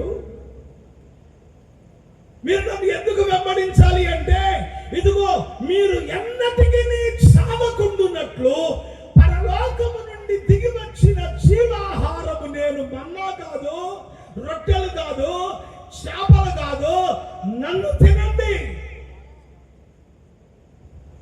వీళ్ళకి అర్థమైతేగా, వీళ్ళ ఆలోచన ఎంతసేపు రొట్టెలేగా, వీళ్ళ ఆలోచన ఎంతసేపు దెయ్యాలేగా, వీళ్ళ ఆలోచన ఎంతసేపు ఏదో ఒక మేలు చేయటమేగా, అంతకుమించి దేవుడు ఇంకెందుకు? అందుకే అనుకుంటున్నారు వీళ్ళు. అందుకు కాదు. మరి ఎందుకు? మానవుని జీవితం జన్మతః పాపముతో నింపబడినది. శాస్త్రంలో ఉంది, జన్మనో జాయతే శూద్రః కర్మణో జాయతే ద్విజః. పుట్టుకతోనే మానవుడు పాపి. ఈ పాపి అయిన మానవుని పాపము నుండి క్రమపరచడానికి దేవుడు మతాన్ని పంపాడు. మతం ఎందుకు మతం అనేది ఈ లోకానికి ఇవ్వబడింది అంటే, మానవ జాతిని పాపము నుండి క్రమపరచడానికే మతం. పాపాన్ని పోగొట్టడానికి కాదు, పాపం చెయ్యకుండా బ్రతకడానికే మతం. కాబట్టి మతం మంచిది. నీదే మతమైనా పర్వాలా, నువ్వు ఏ మతంలో ఉన్నావో నేను దాన్ని గౌరవిస్తాను. ఆ మతంలోనే ఉండు. నేనేదో చెప్పాను కదా ఎగేసుకుంటే ఇక్కడికి రావక్కర్లా, ఉండి అక్కడే ఉండి చివరిదాకా విను. మతం ఎవరిచ్చారు అంటే దేవుడే ఇచ్చాడు. ఎవడో అన్నాడు, తెలుసో తెలియకో, మతం మధ్యలో నుంచి కులం కలంలో నుంచి వచ్చింది అన్నాడు. పిచ్చి మాటలే, మెట్ట వేదాంతం. మతం మధ్యలో నుంచి రాలేదు, కులం కలంలో నుంచి రాలేదు. మరి మతం ఎట్లా వచ్చిందండి? మతాన్ని దేవుడు పంపాడు. మతాన్ని దేవుడు పంపడం ఏంటి? ఇప్పుడు మీకు అర్థం కావడానికి చెప్తాను. ఒక మతం అనేది ఉంటే దానికి కొన్ని ప్రమాణిక గ్రంథాలు ఉంటాయి. ఆ మతాన్ని బోధించే మత పెద్దలు ఉంటారు. మతస్థులు, మత పెద్దలు, మత గ్రంథాలు, ఈ మూడు ఉంటేనే మతం చెల్లుబాటు అవుద్ది. మీకు ఈజీగా అర్థం కావడానికి, మహమ్మదీయ మతము, దాంట్లో మత పెద్దలు ఉన్నారు. వాళ్ళనే పైకంబర్లు అంటారు. పైకంబర్లు. వాళ్ళకు ఒక మత గ్రంథం ఉంది, ఖురాన్ షరీఫ్. అలాగే హిందూ మతం ఉంది. హిందూ మతానికి పండితులు ఉన్నారు, పీఠాధిపతులు ఉన్నారు, శాస్త్రులు ఉన్నారు. వీళ్ళకి చతుర్వేదాలు అనే గ్రంథాలు ఉన్నాయి. అలాగే యూదా మతం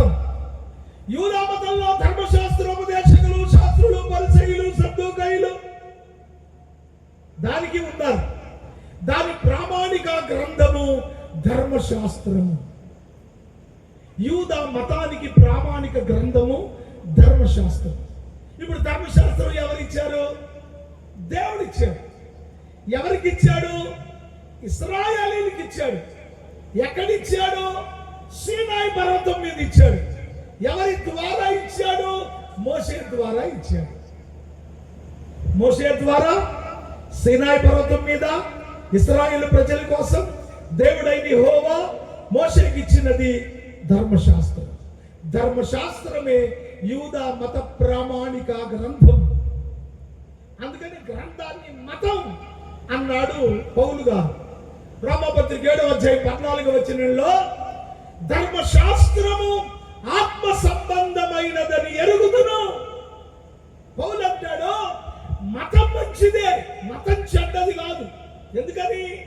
ఏ మతమైనా నీతి చెప్తుంది. ఏం చెప్తుంది?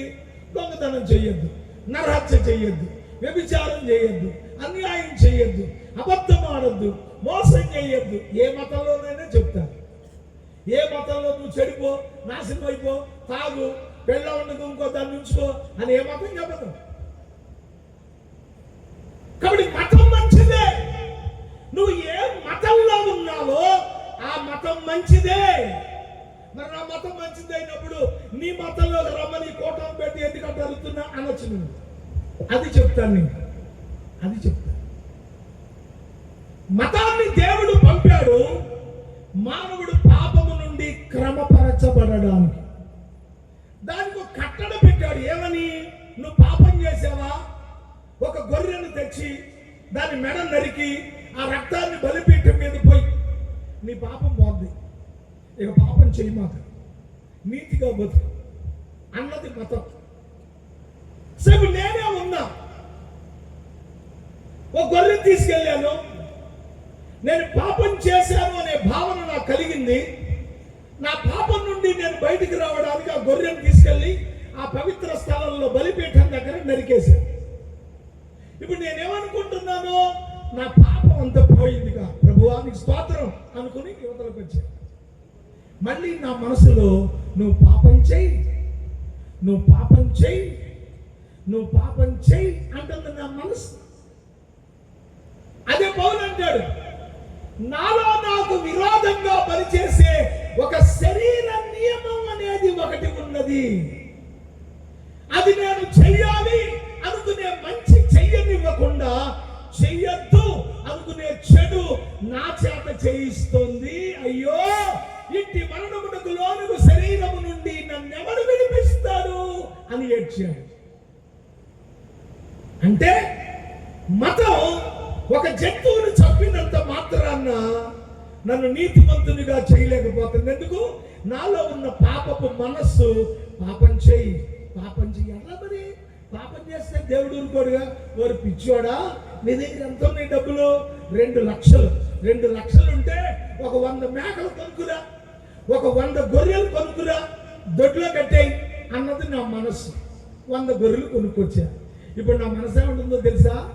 పాపం చెయ్యి, ఆ గొర్రెని చంపి, మళ్ళీ పాపం చెయ్యి, మళ్ళీ గొర్రెని చంపి.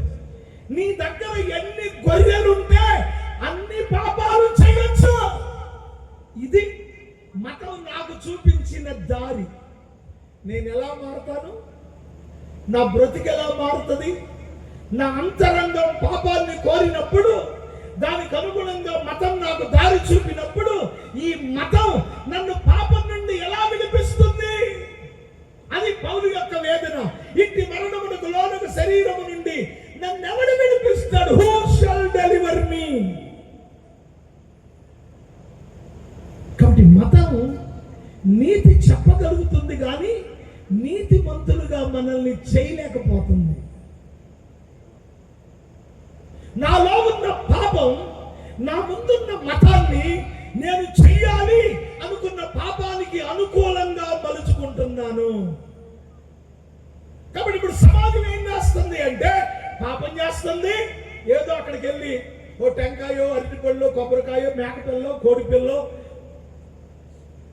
మళ్ళీ చేస్తుంది, మళ్ళీ వస్తుంది, మళ్ళీ చేస్తున్నాడా మళ్ళీ వస్తున్నాడు.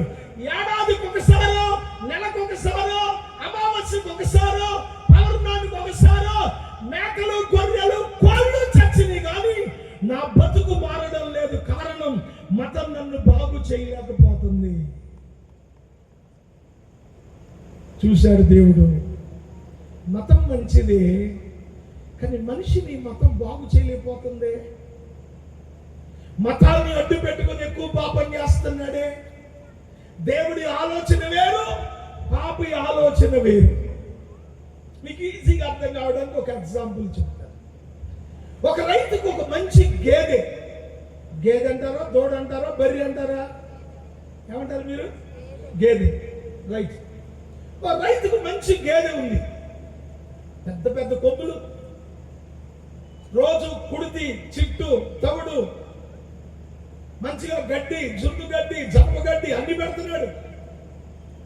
రోజు 10 లీటర్ల పాలు ఇస్తుంది. ప్రతిరోజు పొద్దున్నే వాకింగ్కి వెళ్ళినట్టుగా దీన్ని పొలం దాకా తీసుకెళ్లి కాసేపటి గడ్డి మీద తీసుకొస్తున్నాడు. ఇలా చేస్తున్నాడు రోజు.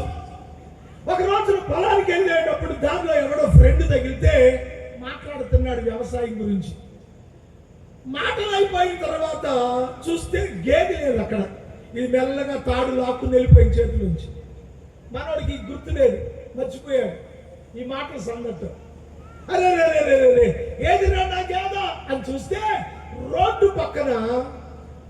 పక్కన పెంట తింటుంది అంటది. పెంట, పనికి మాలిన గేద. నేను నిన్ను ఎంత బాగా చూస్తున్నాను, మంచి గడ్డి, కుడితి, తవుడు, చిట్టు ఇన్ని పెడుతుంటే సిగ్గు లేదంటే నీకు? ఆ పెంట తింటావా? పెంట మొహందానా, ఇంటికి నీ సంగతి చెప్తా అనుకున్నాడు. గేదెని ఇంటికి తీసుకొచ్చాడు. పనాలను పిలిచి కాళ్ళకు బంధం వేసి పడగొట్టాడు. ఏం షావుకారు, ఈ దిక్కుమాల గేద పెంట తింటుందిరా, దీనికి బుద్ధి రావాలంటే కొమ్ములు కైండిరా అన్నాడు. రంపం తెచ్చి కొమ్ములు కోస్తున్నారు. కొమ్ముకు వస్తే దానికి కూడా బాధే. 10 మంది నేను ఎరగదొక్కి పారిపోతాయి. కానీ కదలుతున్న గేదె హాయిగా కొమ్ములు కోయించుకుంటుంది. ఇది ఎందుకు కొమ్ములు కోస్తున్నాడంటే బుద్ధి వచ్చిందని. మరి అది ఎందుకు కర్ర మీద కోయించుకుంటుందో తెలుసా? అది అనుకుంటుందంట, మా రైతు ఎంత మంచోడు, మొన్న రోడ్డు పక్కన పెంటలు తినేటప్పుడు చూశాడు. అయ్యో దీనికి పెద్ద పెద్ద కొమ్ములు ఉన్నాయి, ఆ కంపల్లో దూరి తినాలంటే కొమ్ములు అడ్డం వస్తున్నాయి. కొమ్ములు కోస్తే నా గేద రోడ్డు పక్క పెంటలే కాదు కంపల్లో దూరి మరి తింటదని కోయిస్తున్నాడు. మా యజమాని ఎంత మంచోడు, ఇక నుంచి రోడ్డు పక్కన కాదు కంపల్లో దూరి మరి తింట అనుకుంటుంది. ఇది ఆయన ఎందుకు కోస్తున్నాడు? బుద్ధి రావాలని. ఇది ఎందుకు ఊరుకుంటుంది? కొమ్ములు కోస్తే ఇంకా తినచ్చని. అది మనిషి అలాగైపోయాడు. మతం ఎందుకు వచ్చింది అంటే నువ్వు పాపం చేయకుండా నిన్ను క్రమపరచడానికి. కానీ మతాన్ని అడ్డు పెట్టుకుని మనిషి ఏం చేస్తున్నాడంటే ఇంకా ఎక్కువ పాపాలు చేస్తున్నాడు. పాపాలు పోగొట్టుకోవడానికి జంతువులను చంపడమో, మూటల ముడుపులేయటమో ఏదో జరుగుతుంది. సో దేవుడు చూస్తే అర్థమైంది ఏంటి అంటే మతము మనుషుల బ్రతుకులు మార్చలేకపోతుంది. మతమా ప్రభువా ఏంటి సంగతి, నేనేం చేయనయ్యా, నువ్వు చెప్పే నీతి సూక్తులన్నీ చెబుతానే ఉన్నా, ఇలా బతుకులు మంచి కాదు.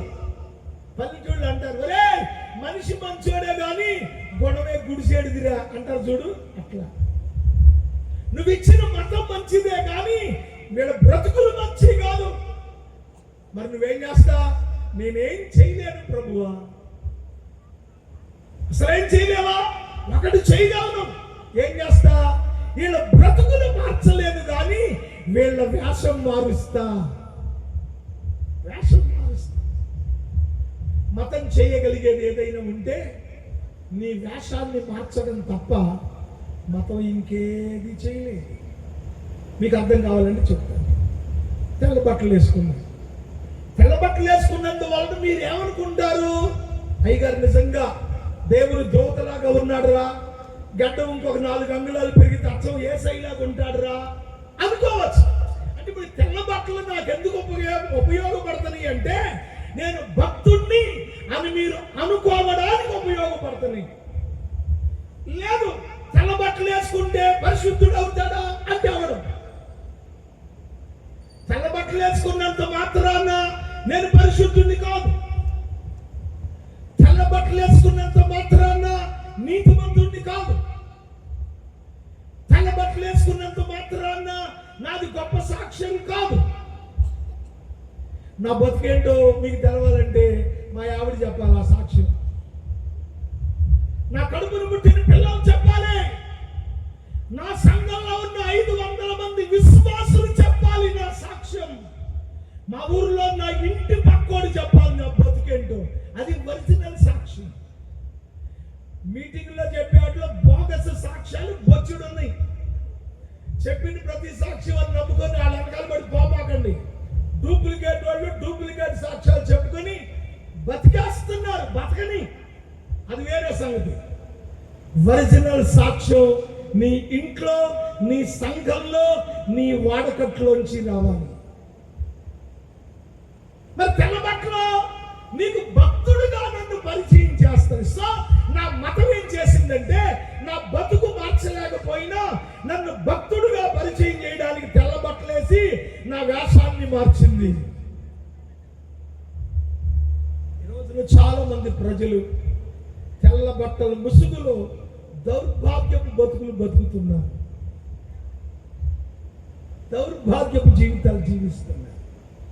మతం వీళ్ళ వేషం మార్చింది తప్ప వీళ్ళ బతుకులు మారలేదు. ఓకే, ఇప్పుడు కొంచెం బయట ఉన్నాడు కూడా తెల్లగా. నా మతం నాకు తెల్ల బట్టలు వేస్తే ఇంకొకడికి ఎర్ర బట్టలు వేసింది, ఇంకొకటి గురుగు రంగు వేసింది, ఒకడికి గోధుమ రంగు వేసింది, ఒకడికి కాషాయ రంగు వేసింది, ఒకడికి నల్ల రంగు వేసింది. ఏ మతంలో ఎవడికి ఏ రంగు బట్టలు వేసినా బట్టలు మారుతున్నాయి తప్ప బతుకు మారట్లేదు. బ్రతుకు మార్చలేని మతం నీకెందుకు? నీ మతం మంచిదైతే కావచ్చు, గొప్పదైతే కావచ్చు, అతి ప్రాచీనమైనదైతే కావచ్చు, దానికి కోట్ల సంవత్సరాల చరిత్ర ఉందని నువ్వు చెప్పుకుంటే చెప్పుకోవచ్చు. నువ్వెన్ని గొప్పలు చెప్పినా నీలో ఉన్న పాపము నుండి నీకు విడుదలనివ్వలేని, నీ బ్రతుకు మార్చలేని ఆ మతం వ్యర్థం. మతము చేయలేని దానిని చేయడానికే దేవుడు ఒక పేరు పెట్టుకుని యేసుక్రీస్తుగా ఈ లోకంలో ఒక శరీరంలోకి వచ్చాడు. మతం చిమ్మలేని పాప క్షమాపణ, మతం మార్చలేని బ్రతుకులను యేసయ్య సిలువలో యవన రక్తాన్ని కాచి ఆ రక్తం ప్రోక్షణ ద్వారా పాపులను పునీతులుగా మార్చాడు. దొంగలు మారారు, నరహంతకులు మారారు, వ్యభిచారులు మారారు, మోసగాళ్ళు మారారు, అన్యాయస్తులు మారారు. ఈ రాత్రి నీ బ్రతుకులో నిజమైన మార్పు కావాలా? పాపం నుండి విమోచన కావాలా? నిత్య జీవం కావాలా? రా నా యేసయ్య దగ్గర. మత కట్లు, కొల కట్లు, పాపపు కట్లు తెంచుకొని యేసయ్య దగ్గరికి రా. నీ జీవితానికి నిత్య జీవం యేసయ్యలో గ్యారంటీ. Guarantee, guarantee. మరి వీళ్ళకి ఈ బోధ అర్థం కాలేదుగా. వాళ్ళు కూడా ఇది కఠినమైన మాట అన్నారంటాడు. యేసయ్య అన్నాడు, నా మాంసం తిని నా రక్తం తాగడరా, మన్నా తింటారు, రొట్టెలు తింటారు. ఎందుకురా? లోకానుసారంగా ఆలోచన చేస్తారు. ఈ లోక సంబంధమైన ఆస్తుపాస్తులు, అందచందాలు అన్ని కొట్టుకుపోతాయి. నిన్ను నిత్య జీవానికి తీసుకుని వెళ్ళాలి. పరలోకపు మన్నా నా శరీరం, నన్ను తిని నా రక్తం తాగు అంటే వీళ్ళకి నచ్చల.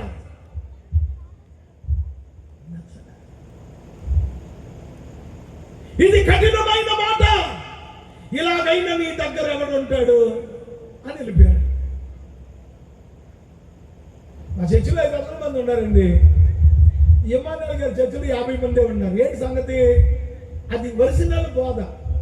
అయితే నీది డూప్లికేట్ బోధ అంటారేమో. నేను మీకు అర్థం కావడానికి చెప్తున్నా.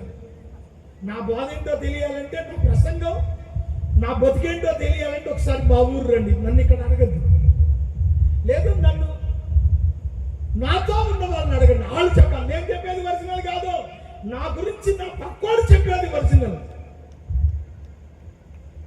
ఎందుకు ఇమ్మానుయేల్ గారి దగ్గర 30 మంది ఉన్నారు అంటే ఆయన బోధ కఠినమైన బోధ, కొండ పగల కొట్టే బోధ, ఉన్నది ఉన్నట్టు చెప్పే బోధ, నరకం తప్పించి పరలోకానికి తీసుకొని వెళ్ళే బోధ. అదందరికి నచ్చట్లేదు. ఇమ్మానుయేల్ గారు మీరు కొంచెం మారాలండి. అది మారడు, నువ్వు మారమంటే మారడు. యేసయ్య మార్చిన మనిషి ఎవడు మారమన్నా మారడు.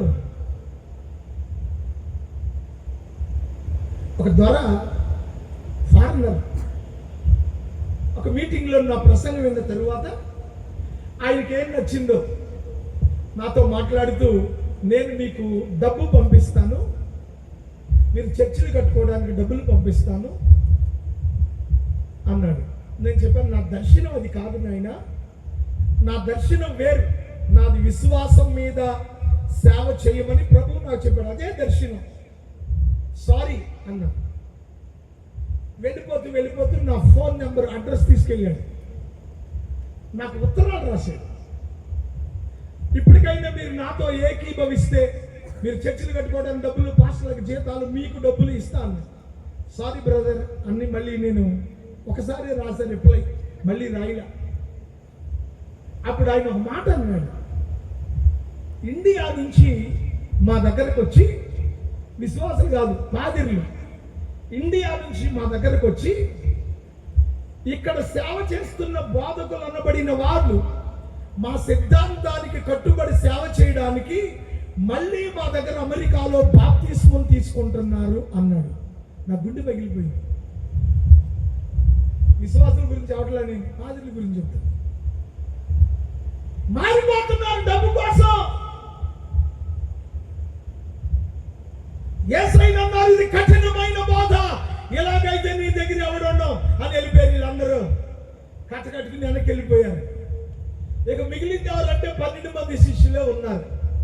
యేసయ్య అన్నాడు, వాళ్ళందరూ ఇంతకాలం నా వెనకాల తిరిగారు, రొట్టెలు తిన్నారు, చేపలు తిన్నారు, అద్భుతాలు చూశారు, ఆశ్చర్యకాలు, సూచక్రియలు, మహత్కార్యాలు అన్ని చూసి నువ్వే దేవుడు అన్నట్టుగా నా వెనక తిరిగి ఇవాళ నా బోధ నచ్చక వెళ్ళిపోయారు, మీరు కూడా వెళ్ళిపోతారా అన్నాడు. ఇది ఆ ప్రశ్నకు ముందు జరిగింది తతంగం. అప్పుడు పేతురు అన్నాడు, ప్రభువా ఎవని యొద్దకు వెళ్ళుదుము? అక్కడ కూడా క్వశ్చన్ మార్క్ ఉంటుంది మీరు చూస్తే. ఏంటి దాని అర్థం అంటే, లోకంలో నువ్వే దేవుడిగా పూజింపబడట్లేదు, ఇంకా చాలా మంది దేవుళ్ళుగా చలామణి అవుతున్నారు.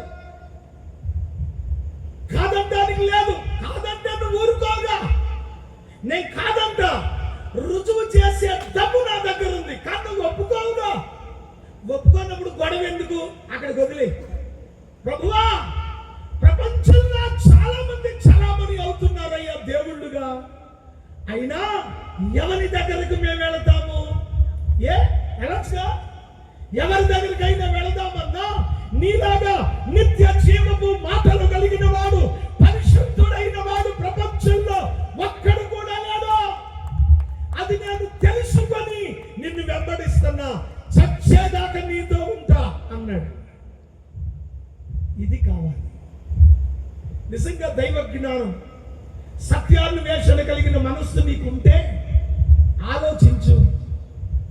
ప్రపంచంలో చలామణి అవుతున్నారు, నేను కాదంటలా, అవునే అది నేను కాదంటలా, కానీ వీళ్ళలో ఎవరైనా పరిశుద్ధుడు ఉన్నాడా? కవులు కొన్ని కోట్ల పాటలు రాశారు, ఎవరి మీదన్నా ఏ కవైనా పరిశుద్ధుడు అని రాశాడా? రాయట్లా. యేసయ్య మీద మాత్రమే రాశాడు. ఏమని?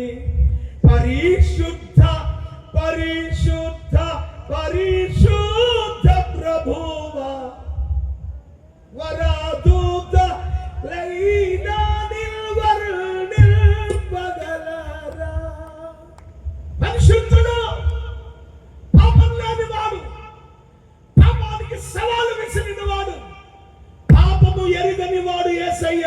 ప్రభువా ఎవరి దగ్గరికి వెళ్దామన్నా కోకలాగినాడు, గోడ దూకినాడు, కొమ్మలు పుంచినాడే తప్ప నీలాంటి పరిశుద్ధుడు ప్రపంచంలో ఎవడు తీసుకెళ్తాను, నేను నీతోనే ఉంటా. ఈ రాత్రి నీ జీవితానికి మోక్షము, పాప క్షమాపణ, నిత్యత్వము కావాలనుకుంటే యేసు తప్ప ప్రపంచానికి వేరే గత్యంతరం లేదు. యేసే రక్ష, యేసే రక్ష, యేసే రక్ష. ఎవరి యొద్దకు వెళ్ళుదుము? నీ మాటల్లో జీవం, నీ జీవితంలో పవిత్రత. ఇలాంటి వాడు ప్రపంచంలో వేరొకడు లేడయ్యా. నీవే నిత్య జీవపు మాటలు గలవాడవు, దేవుని పరిశుద్ధుడవని ఎరిగి విశ్వసించి నిన్ను వెంబడిస్తున్న మేము ఎంతమంది పోయినా మేమైతే నిన్ను వదిలిపెట్టి వెళ్ళం, నీతోనే ఉంటాం. ఎందుకంటే నీవు నిత్య జీవాన్ని ఇచ్చేవాడవు, పరిశుద్ధుడవు, పాపము లేని వాడవు. పాపభంగిలమైన మానవ జీవితాన్ని పునీతులుగా మార్చి మోక్షానికి తీసుకొని వెళ్ళే ఏకైక దేవుడవు నువ్వే. తల వంచి కళ్ళు మూసుకొని చిన్న ప్రార్థన చేస్తా. తల వంచి కళ్ళు మూసుకొని చిన్న ప్రార్థన చేస్తా. ఈ రాత్రి యేసయ్య అడిగిన ప్రశ్నకు ఈ జవాబు నువ్వు చెప్పగలవా? యేసయ్య అన్నాడు, మీరు కూడా వెళ్ళిపోవాలని ఉన్నారా? ఈనాడు ప్రపంచంలో ఎదురవుతున్న సమస్యలు, ఎదురవుతున్న పరిస్థితులు, క్రైస్తవుల మీద జరుగుతున్న దాడులు, క్రైస్తవులను గర్వాపసి పేరుతో తిరిగి వాళ్ళ మతంలోనికి తీసుకొని వెళ్ళాలని చేసే ప్రయత్నాలు, వాటి వెనుక కొమ్ము కాస్తున్న అనేక మంది పెద్దలు, అన్ని పక్కల నుండి సంఘాన్ని నలిపి పిండి చేసే ప్రయత్నం జరుగుతున్న ఈ రోజుల్లో పేతురులాగా నువ్వు బతకగలవా? పేతురు చెప్పిన సాక్ష్యం చెప్పగలవా? పేతురులాగా జీవించే ధైర్యం నీకుందా? నీ యేసయ్యను గురించి సమాజానికి చెప్పగలిగిన వాక్య పరిజ్ఞానం నీకుందా? ఆలోచించండి. చిన్న ప్రార్థన. సర్వశక్తి కలిగిన మా ప్రియ పరలోకపు తండ్రి, మీ ఘననామాన్ని బట్టి మీకు వందనాలు, కృతజ్ఞతలు, స్తోత్రాలు చెల్లిస్తున్నాం.